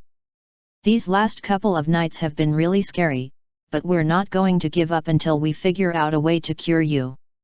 We. Sunset looked around again, unable to see anyone else in the dark. Fluttershy pointed to the outline of a staircase. They're all upstairs. I offered to look after you until you woke up. Sunset tried to stand up, ignoring the pain in her stomach. She still stumbled, her head light from the lack of nourishment. Fluttershy jumped to her feet and wrapped an arm around Sunset to hold her steady. Thanks. They trudged through the darkness and up the stairs. It was slow going at first, with Sunset's body feeling sluggish and unresponsive. Fluttershy practically carried her upstairs. When they reached the foyer, Sunset hissed at the amount of light coming in from the windows. It wasn't a dramatic shift from the basement, but it still stabbed at her eyes. Oh, goodness. I'm so sorry, Sunset. Fluttershy squeaked. Sunset held a hand over her eyes and shook her head. It's fine, just take me to the others. Fluttershy led her into the chapel, where she could hear her friends talking at the front in hushed tones. At least, she was sure they meant to be talking quietly. Her advanced hearing made it hard not to eavesdrop. It'd be hard to move Sunset now, but maybe that's for the best, Rarity said. We can just keep her here until the princess writes back. Which reminds me, add the diary to the list of things we need to go get. Diary, got it, Twilight said with a yawn. We still haven't discussed what we're going to tell our parents. We went camping, Rainbow said. Done and done. As long as we're back before Monday, we'll be fine. Applejack sighed. The question is, will we be back by Monday? Last night was bad, and that's puttin' it mildly. If friendship ain't enough to break through to Sunset while she's goin' all vampire on us, what is gonna fix this? Rarity cleared her throat, and the conversation stopped. Sunset peeked between her hands to see all her friends staring at her from across the room. All save for Twilight, who was staring intently at a list. Afternoon, Sunset. Pinky waved. Sunset was relieved she still looked and sounded so cheerful after what had happened. Fluttershy eased Sunset down on a pew in the back where the sun couldn't reach her. The rest of the Rainbooms came to her, Twilight taking up the rear. How ya feelin', Sugar Cube? Applejack asked. Terrible. Sunset already felt tears welling up in her eyes. Girls, I'm so sorry about last night.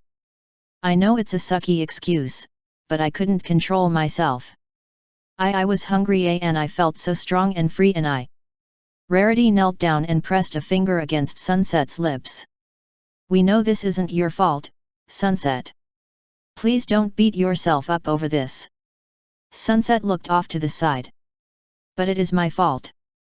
I should have been able to control this vampiric side of me, but so far it's felt like I'm just fighting to not completely lose myself to this thing. Hey, you were winning that fight for a little bit. Pinky encouraged. She looked past Pinky and felt the tears she'd been holding back flow down her cheeks. That's not good enough. You guys could have gotten seriously hurt. Or worse. Twilight looked up from her paper, mouth open like she wanted to say something. Her eyes met Sunset's before pulling away. Her cheeks turned red, and she returned to scribbling aimlessly. Sunset lingered on her for a moment, heart thumping away before looking at the concerned expressions of her friends. Twilight hadn't told them what had happened in the forest. Perhaps if they knew, she wouldn't be getting off this easy. She swallowed the knot in her throat. Perhaps there were some things better left unsaid. Sunset, you're our friend, vampire or not, Rarity said firmly. We've been in danger before, and I have a feeling we'll be in danger again. But I know you feel responsible, dear, but we have a responsibility too, to try and help you any way we can. We're going to stand by you no matter what happens. Rarity placed her hands on Sunset's shoulders. We'll face this together, Sunset. Sunset bit down on her lip, accidentally extending her fangs and puncturing it. The pain stopped her from bursting into tears, but also sent a small trickle of blood into her mouth, reminding her body that she hadn't drank anything in hours. She shook her head, driving the word feed from her mind. Thank you, girls. That means a lot. Rainbow cracked her neck, and stretched her legs. I think it's about time we go get Sunset's journal and see if Princess Twilight is gonna show up sometime soon. Sunset leaned back in her seat with a sigh. Yeah, that's a good idea. She closed her eyes, trying to let the tension drain from her body. Something scratched at the rafters above her and made chittering noises. A rat, no doubt. Rat, bat. Bat. Sunset snapped her eyes open. The bat. Pinky cocked her head. Bat. You know, the thing that started this wonderful adventure, Sunset said sarcastically, a heavy frown pulling at her lips. What about it? Rainbow asked. Did you find it? Sugar Cube, we were chasing you all night, Applejack deadpanned. Sunset pressed her hands against her eyes. Oh no. You mean it's still flying around out there, biting people? Pinky tapped a finger against her chin. Yeah, probably should have realized that a while ago. If that bat turned you into a vampire, then anyone else it bites is gonna turn into one too. Rainbow groaned and threw her hands in the air. Do you know how hard it was tracking you down, Sunset? Now we're supposed to go find a tiny bat? That's impossible. Sunset massaged her forehead. I might be able to find it with my super hearing, provided it makes enough noise. But I can't go anywhere right now. And I'm pretty sure the bat is only active at night, so, you'd be in your vampire state if we waited that long. Rarity crossed her arms and sighed. In that instance, we'd have to pick the lesser of two evils.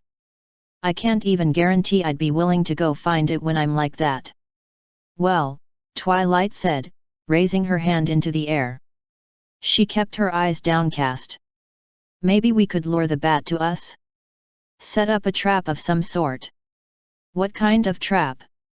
Applejack asked. I am not sure. Twilight pushed her glasses up. Something that plays on its basic instinct. Maybe we can attract it with blood. Her eyes shifted toward Sunset. Applejack rubbed a hand against her neck. I am not sure that's a good idea, or if it'll even work, Sugar Cube. No, it might, Sunset said. That bat is the reason I have all these enhanced senses. It stands to reason that it should have them as well. If it does, then like me, it can smell free blood from pretty far away. Rainbow's mouth curved into a suspicious frown. What are you saying? Sunset shook her head. I'm not asking any of you to cut yourselves open. In my room, under my bed, there are a few packets of blood left. Sunset gripped her growling stomach. Maybe if you pour them into a bowl or something and leave it out, the bat will come looking for it. Maybe. Rarity rubbed her chin. A bit of a gamble, but it's probably the easiest plan we have. It sounds more efficient than running around all over the city again. Fluttershy spoke up. We could try asking the animal shelter or pest control if someone reported a bat first. Well, those sound like plans to me, Applejack said with a satisfied grin. Looks like we've got a busy day ahead of us. Question is, who's gonna stay here with Sunset? The Rainbooms looked at each other for a second until Twilight cleared her throat. I'll stay with her. Sunset's heart fluttered. She stared at Twilight, mouth slightly ajar, though Twilight still wouldn't make eye contact with her. You sure you want to do that? Rainbow asked. Yes, Twilight said with a little more confidence. Applejack bit her lip. Maybe one more person should stay here, too. No offense, Sunset. Sunset pulled her jacket tighter over her shoulders. None taken, she muttered. So, who else should stay? Fluttershy asked. Probably Dash, Applejack said. I vote for Rainbow. Rarity held her hand up. Dashy. Pinky cheered. What? Rainbow looked flabbergasted. Why me? Well, you were the one complainin' about looking for a bat, Applejack said. That was before we had a plan. I don't want to stay here and babysit Sunset. No offense. Sunset laid on her side, using her hands as a pillow. I'm not getting into this again. Pinky placed a hand on Rainbow's shoulder. Okay, tell you what, we'll have a nice, fair competition to decide nose goes. She immediately pressed her finger to her nose. Not it. Everyone else quickly followed suit, with Rainbow Dash completely caught off guard and grinding her teeth in frustration. That's bullshit, Pinky, and you know it. You're just mad 'cause you lost. Pinky sang, skipping toward the door. Rainbow crossed her arms and grumbled expletives, glaring at Pinky's back all the while. Rarity leaned over Sunset. Would you like us to get anything while we're out? Blood. Sunset shook her head. All right then. We'll be back later, hopefully with the bat and Princess Twilight. She turned to Rainbow. May I have Sunset's spare keys, please? Rainbow thrust a hand into her pocket and pulled the keys out. Have fun. She dropped the keys into Rarity's outstretched hand. No need to be so sour, Rainbow, you're helping your friend. Rarity walked out the chapel, following a snickering Applejack. The room was a lot larger with 4 people missing. Sunset lay across the pew, looking at the ceiling. Twilight sat 1 row ahead, playing with the folds of her skirt, having given up her list to Fluttershy. Rainbow sat across from them, looking through her phone with puckered cheeks. Twilight cleared her throat again. Rainbow, could me and Sunset have a few minutes alone? Sunset sat up, curiosity and panic rushing through her. Rainbow gave Twilight a matching expression. Why? She asked slowly. We need to talk about things. Rainbow stood up. Okay, I'm all for talking out the problem, but maybe I should be here just in case things. Twilight shook her head and gave Rainbow a pleading look. I appreciate it. But it's a private conversation. Rainbow crossed her arms and huffed. Is this just an excuse so you two can make out? Both Twilight and Sunset fixed her with a heated glare. She threw her hands into the air. Fine. But I'll be right outside the door. Right outside it. Rainbow cast both of them one more wary look before stepping into the foyer, moving the door until it was open just a crack.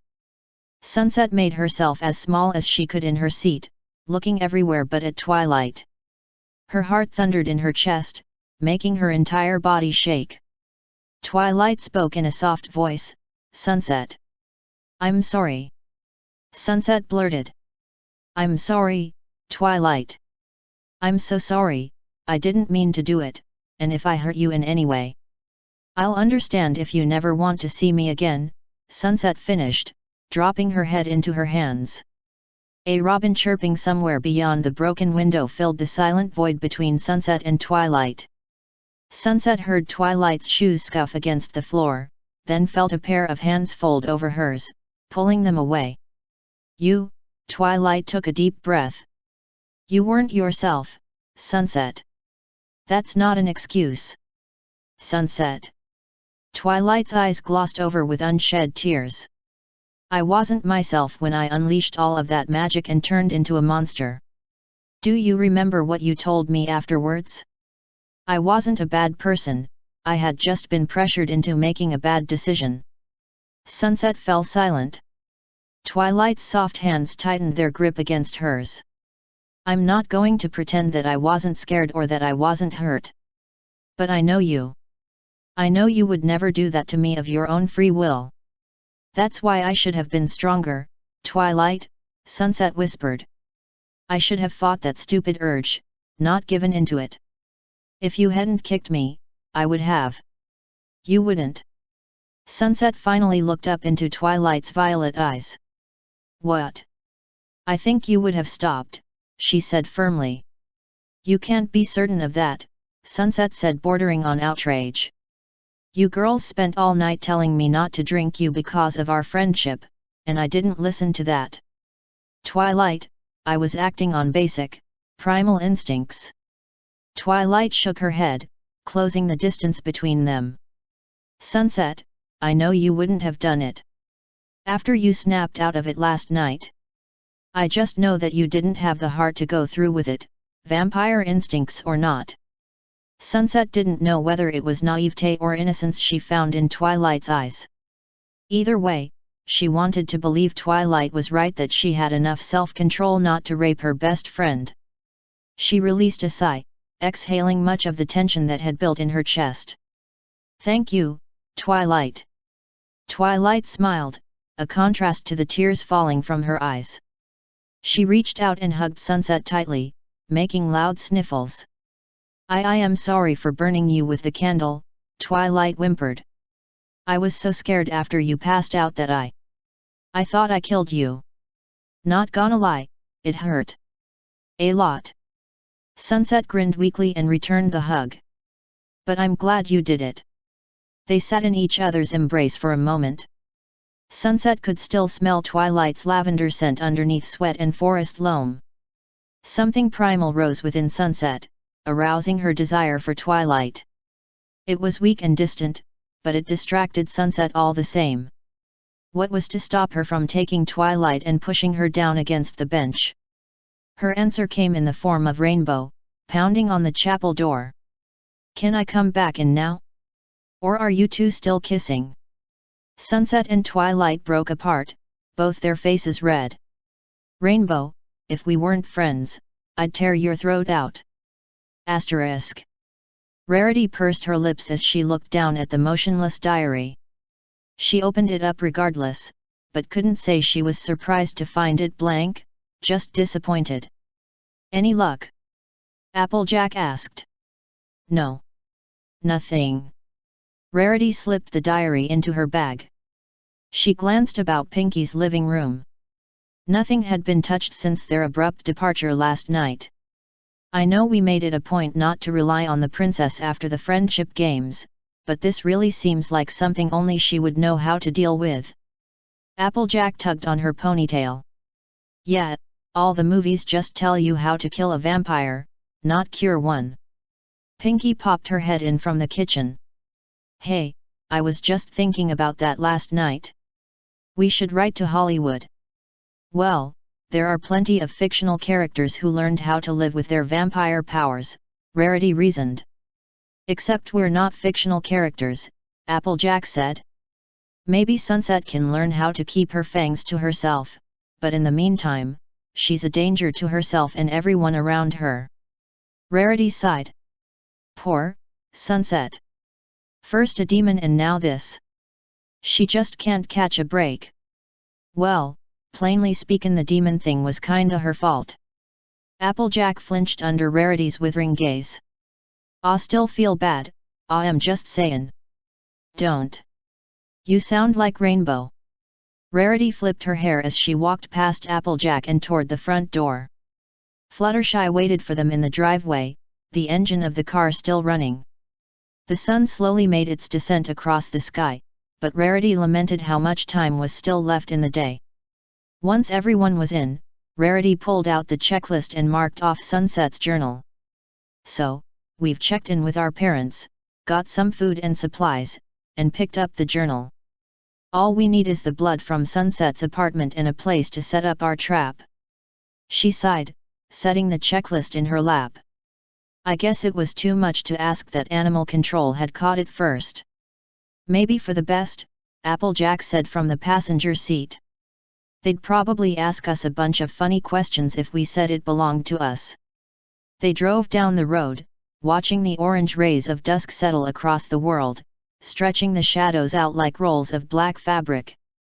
Rarity pulled her phone out and checked the time 5:22. They still had about an hour until they could be sure the bat was flying around.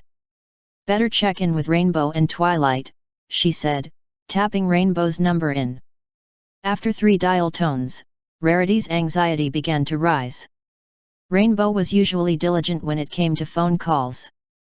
By the 6th ring, she was holding her breath, assuming the worst. But it's still daylight. Maybe Sunset had some sort of lapse? Oh no, maybe we should have left another person there to help keep her under control. Or maybe... Hello? Rainbow's voice broke through the static. Rarity took a deep breath, holding her hand over her heart. Rainbow, you had me worried for a minute. What took you so long to answer? Well, I was helping to tie Sunset up. What? But it's still... I know, Rainbow said quickly. She's fine-ish. She told me and Shui to do it. We found some of the chains used to keep the chandeliers up, so Sunset asked us to tie her up in the basement. Hopefully, that should keep her contained tonight. Rarity tapped her finger against the armrest. Personally, she didn't feel good about wrapping their friend in chains, but given the circumstances... All right. That should do until the princess shows up. Has she responded? No, Rarity said with a disheartened note. But, I'm sure she'll come through. Fingers crossed. Good luck bat hunting. Rarity could hear the lingering resentment in Rainbow's voice. She hung up before Rarity could say anything else. Pinky leaned over. So, how's everyone? Fine mostly. They've tied Sunset up in the basement as per her request. That should keep her busy until we come back. They arrived at Sunset's apartment, and Pinky took the key from Rarity before dashing upstairs.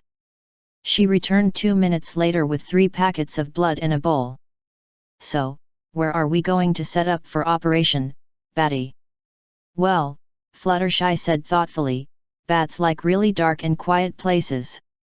But this one likes to she shuddered feed on people. So, it won't be in a completely isolated area. Applejack leaned back in her chair. Well, Hollow Shades is pretty dark at night. Maybe we could set up in the neighborhood park over there. Fluttershy whimpered. Don't worry, Shy, we'll keep a close eye on the van this time. With a sigh, Fluttershy shifted into drive and turned onto the street.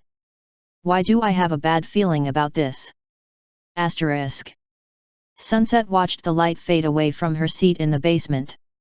There was only a thin strip of orange remaining, slowly sliding across the floor and up the wall as time slipped away. An angry roar came from Sunset's stomach, followed by a stabbing pain. She writhed in her seat, rattling the chains that bound her. How ya doing down there? Rainbow's voice called. I'm freakin' starving. That's nice. Sunset hissed, struggling harder against the binds. It was a short endeavor, ending with her hunched over and out of breath. She barely had any energy, and couldn't tell if her irritation came from her lack of blood or just the general feeling of malnourishment. Either way, she was ready to kill someone. Preferably Rainbow.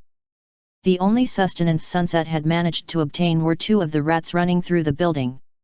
It was between them or Rainbow and Twilight, and Sunset still had enough of a conscience to tell her biting friends was wrong. To be fair, the rats hadn't tasted that bad. This is killing me. I need to drink something, anything. Sunset tossed her head back. No, I'm fine. Totally fine. I don't need blood. She rocked forward. No, I need it. The red haze clouded her eyes, but she squeezed them shut and shook it away. I can control this. I'm in control. I don't need to drink blood. I'm perfectly. She doubled over, whimpering at the knives digging into her stomach. Starving. She flexed her arms, getting the chains to strain against her strength. Still, they proved to be stronger than her. She yelled and hopped up and down in the chair. Let me out. Sorry, Sunset, Twilight said from upstairs. You told us not to let you out no matter what. Twilight sparkle, Sunset growled, her fangs extending. Let me out of here this instant. No. Sunset managed to hop her chair forward. Fine. But rest assured, when I do get out, I'm going to do horrible things to you. Wonderfully horrible things. Sunset fidgeted in her seat, pressing her legs together. I'm getting excited just thinking about how I'm going to screw the highlights out of your hair. Oh, can we not? Rainbow shouted. Twilight raised her voice, though Sunset could still hear a hint of distress. You also told me to ignore anything you say because you're not in the right state of mind. I haven't properly fed in over 12 hours. Of course I'm not in the right state of mind. Sunset slammed against her chair, violently rocking it back and forth. Just a snack. A little taste of someone. One freaking bite, whoa. Her chair toppled backwards, and Sunset found herself staring at the ceiling. She flailed her legs and tried in vain to break free of her chains. She sighed. And now, I'm sad. Asterisk. A single light bulb lit the Hollow Shades Community Park, providing just enough visibility for the rainbooms to see if anyone approached their trap. A bowl full of blood sat just outside the circle of light. Beneath it was a net, tied to a rope that looped over a tree branch and led to the rainbow's hiding spot behind the bushes. Rarity, Applejack, and Pinky stared intently at the bowl, while Fluttershy kept glancing back at her van. Rarity pulled her turtleneck sweater up, trying to stay warm in the brisk evening air. Come on, little bat, she murmured to herself, come get the nice blood before it goes bad. Applejack tightened her grip on the rope. Do we have a plan B if this doesn't work? Ask Sunset really, really nicely, and hope she's in a good mood. Pinky asked optimistically. Do we have a plan C? Rarity placed a finger on her lips and shushed Applejack. Have a little faith this will work. We just have to be patient. And lucky. Their luck had been running well so far. The park was empty, and there was a good breeze blowing, hopefully wafting the smell to wherever the bat was hiding. Rarity's legs were cramping up from the kneeling position she had taken almost an hour ago. The night was young, however, and she remained optimistic. Something buzzed within her bag, and Rarity snapped it open to find Sunset's journal glowing. Girls, look! She quickly pulled it out and flipped it open. Sunset, I'm sorry it took me a while to respond. When things get crazy around here, they really get crazy. But this is about you. Don't panic. You've presented some striking evidence which has raised a lot of questions. I might have a way to reverse it, but I need to do a little research first. Can you tell me more about any of your symptoms or cravings? Twilight. Finally. Rarity grabbed a pen from her bag. Maybe luck really was on their side now. Pinky, keep watching the bowl. She put the pen to paper and read aloud, Dear Twilight, it's Rarity. Due to the circumstances of Sunset's condition, I'm writing for her. She definitely craves blood, and it gets worse as the day goes by. When night falls, she becomes a whole different person, willing to bite anyone, even us. We're having a hard time keeping her contained. She's already bitten several people, including the human version of yourself. We thought apples might sate her, but it was only temporary. I hate to rush you, but please respond quickly. Rarity shut the book and exhaled. At least they were making progress now. Here's hoping this is the last night we have to deal with this. Hey, look, free blood, a voice came from the darkness. Twisting around, Rarity couldn't see who it belonged to, nor could anyone else. Both sides of the park were empty. Then, from the black sky, two figures descended, one bridle carrying the other, and landed just outside of the net. "Uh-oh," Pinky squeaked, hiding deeper in the bush. The others followed her lead. Lyra bent down and scooped the blood bowl up. "That's nice of someone to leave this out." Bon Bon shook her head. "Lyra, it's obviously a trap." "By who? No one even knows we're vampires." She raised the bowl to her lips, slurping loudly. "A little stale," she said, smacking her lips, "but still good." Bon Bon slapped her on the shoulder. "That could have been poisoned for all you know." "Again, by who? How about those four sitting in the bush?" Rarity's blood turned to ice. She looked at her friends, their expressions aligned with horror. Fluttershy mouthed, "More vampires," and looked ready to cry. Pinky popped up from the bush first, 2 cloves of garlic in her hands. "You won't take us alive." She lobbed them forward, nailing both Lyra and Bon Bon in the face. "Ow! Damn it, that was my eye." "Run!" Pinky yelled, scrambling for the van. Rarity stuffed the journal into her bag and sprinted after Pinky. Fortune is a fickle mistress. Fluttershy was already revving the engine when Rarity jumped through the door after Pinky. Before she could close it, Lyra jumped up and held onto the frame. There was a thud as Bon Bon landed on the roof and crawled down over the windshield. "Hey, girls!" Lyra said cheerfully, her eyes shining red and teeth dangerously pointy. "Mind if we tag along?"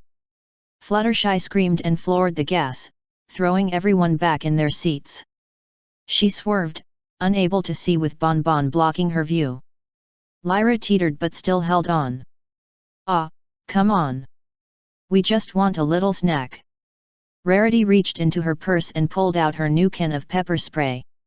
Lyra's eyes widened as the cap came off, and Rarity gave her a direct blast to the face. Lyra wailed and covered her eyes, falling back and bouncing onto the black pavement. Bon Bon gasped in horror and leaped off the window, jumping back for her friend. Fluttershy sped up, kicking a cloud of dust and exhaust into the air. With a heave, Rarity slammed the door shut and fell into her seat. She looked out the back window, but was unable to see the 2 vampires. "Well," Applejack said, disgruntled, "we know the bat's been busy." Pinky nodded. "This is bad. Now we've got a sunpire, Lyrapire, and a bonpire to deal with. I don't have enough garlic to deal with this many vampires." Rarity closed her eyes and slumped against the window. Now would be a good time for that plan C. "Does anyone have an idea?" Unsurprisingly, no one answered her. She groaned. "Then I suppose we'd better get back to the church." She looked behind her again. "Though, you might want to take the long way, Fluttershy." Asterisk. Twilight sat in the foyer with Rainbow, candles in both of their hands. Sunset would yell and scream and make both violent and sexual threats at them, but so far the chains had proven effective. Even so, Twilight kept a tight grip on the candle holder. She didn't want to burn Sunset again, but she would if she absolutely had to. Rainbow groaned and sprawled out across the floor. "This is so boring. Come down here, dash, I'll get you excited. Shut up, Sunset, Rainbow said in a bored tone. Twilight sighed. Being placed on vampire duty was indeed a boring job, yet there was a permanent sense of danger. The second Sunset got free, all hell would break loose. Rainbow's phone buzzed, prompting her to sit up. Incoming, she read. The heck does? The door banged open, and the rest of the Rainbooms hurried inside, slamming it shut behind them. Rarity flipped around, an odd smile stretching across her face. Well, I've got good news and bad news. Okay then. Rainbow stood up. What's the good news? Twilight wrote back. Awesome. Rainbow punched the air. What did she say? Rarity pulled the journal out. She said she'd do some research, but she might have a way to fix all this. Twilight frowned, getting to her feet as well. So then, what's the bad news? Pinky chimed in. There's 2 more vampires on the loose, and we didn't catch the bat. What? Rainbow screeched. You mean I sat here and listened to Sunset go on and on about how she's, and I quote, trisexual for nothing. Applejack held her hands up. We did the best we could. We laid the trap, only we snagged 2 vampires instead. Who were they? Twilight asked. Lyra and Bonbon, Pinky said. Rainbow shook her head. Somehow, I can't bring myself to be surprised. So, what are we supposed to do now? The foyer fell into a contemplative silence. A silence that was broken by the squeaking of chair legs against the floor. I can help you, Sunset voice drifted up from the basement. Applejack puckered her face. Not happenin', Sunset. We ain't lettin' you out of there. Sunset spoke again, her voice slick with confidence and swagger. Let's look at it this way. You've got 2 vampires flying around biting people, and a bat swooping around making more.